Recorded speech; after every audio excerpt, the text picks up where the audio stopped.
오늘 주시는 말씀은 에스겔 28장 20절에서 26절입니다. 에스겔 28장 20절에서 26절입니다. 여호와의 말씀이 또 내게 임하여 이르시되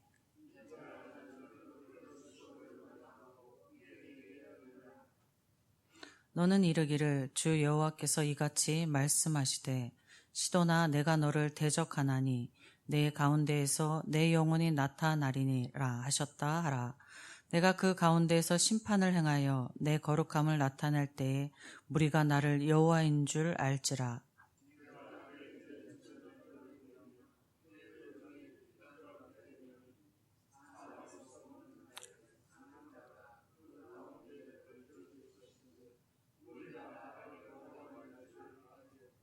이스라엘 족속에게서는 그 사방에서 그들을 멸시하는 자 중에 찌르는 가시와 아프게 하는 가시가 다시는 없으리니 내가 주 여호와인 줄을 그들이 알리라.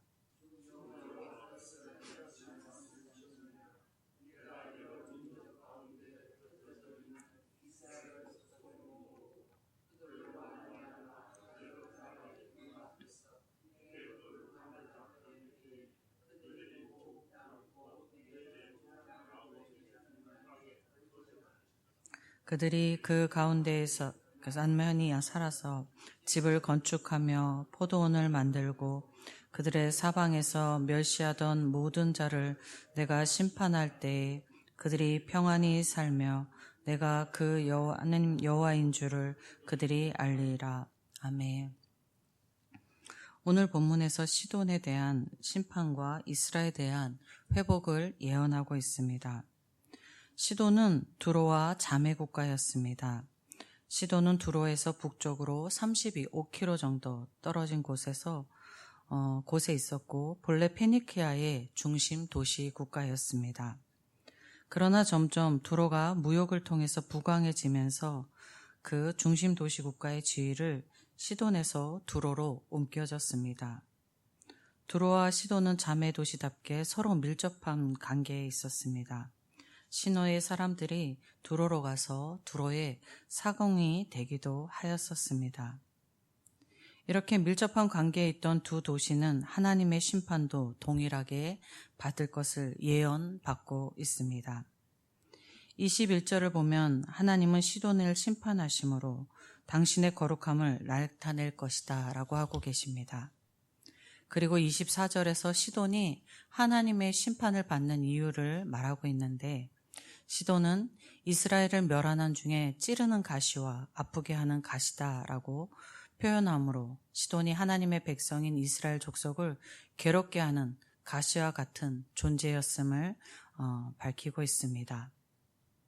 여기 가시라는 단어는 창세기 3장 18절에서 타락으로 인해 인간이 땀을 흘려도 그 합당한 열매를 얻지 못하게 하는 땅에서 나는 가시덤불을 이야기할 때에 가시와 같은 단어입니다.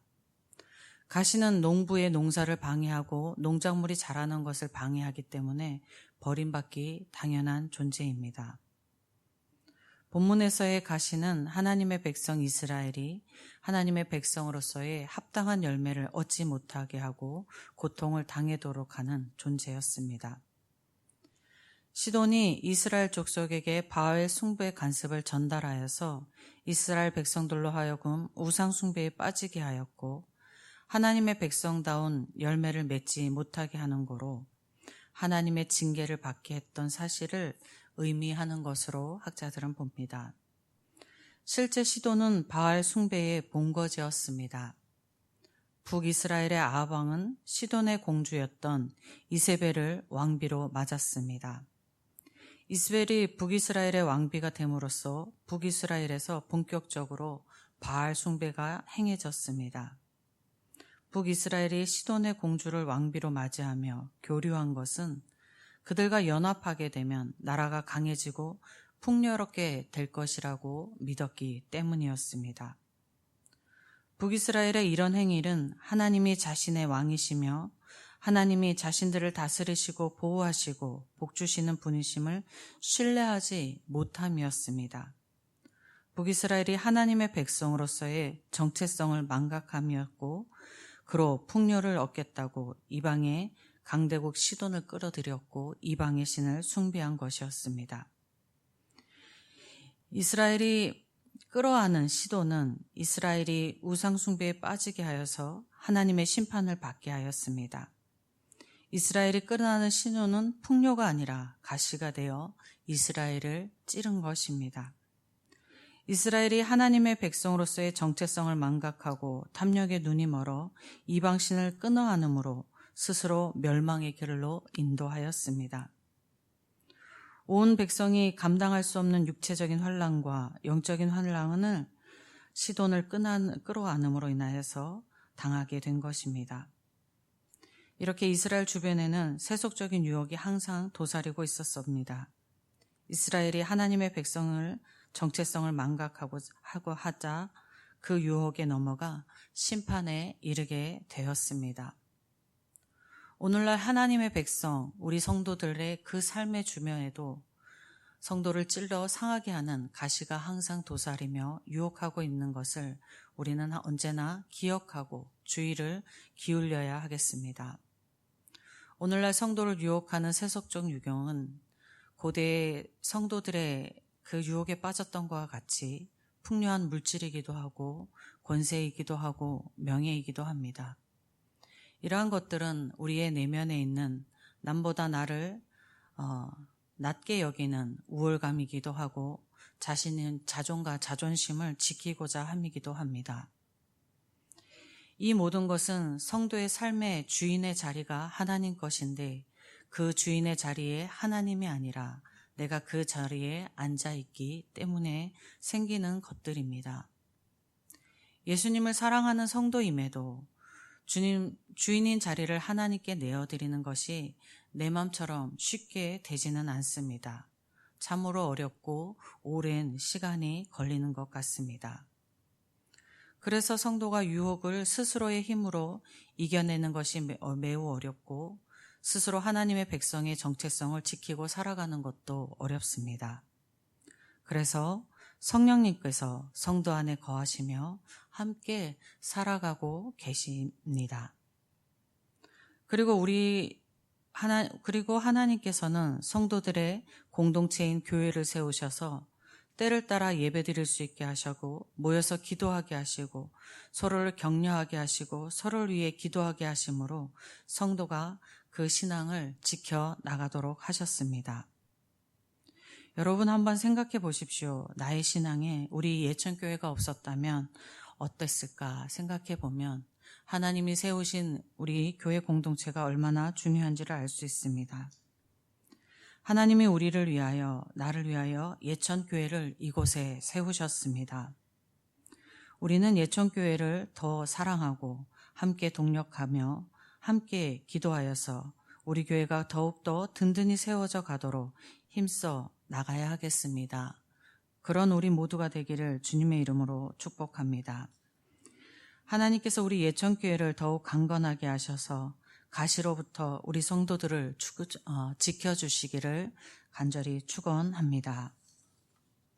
아버지 하나님 감사합니다.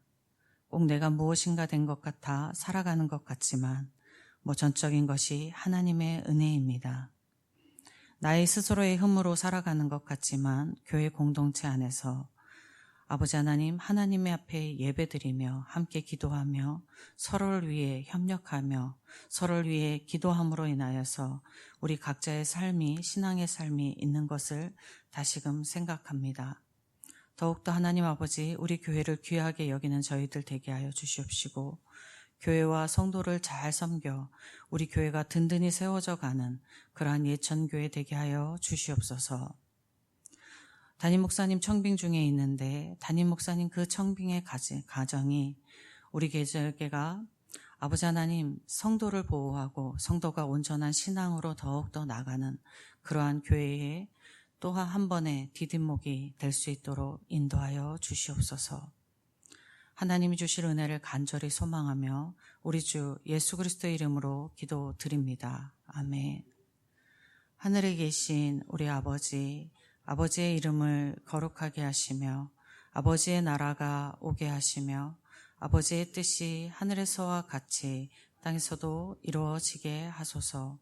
오늘 우리에게 일용할 양식을 주시고 우리가 우리에게 잘못한 사람을 용서하여 준 것 같이 우리 죄를 용서하여 주시고 우리를 시험에 빠지지 않게 하시고 악에서 구하소서.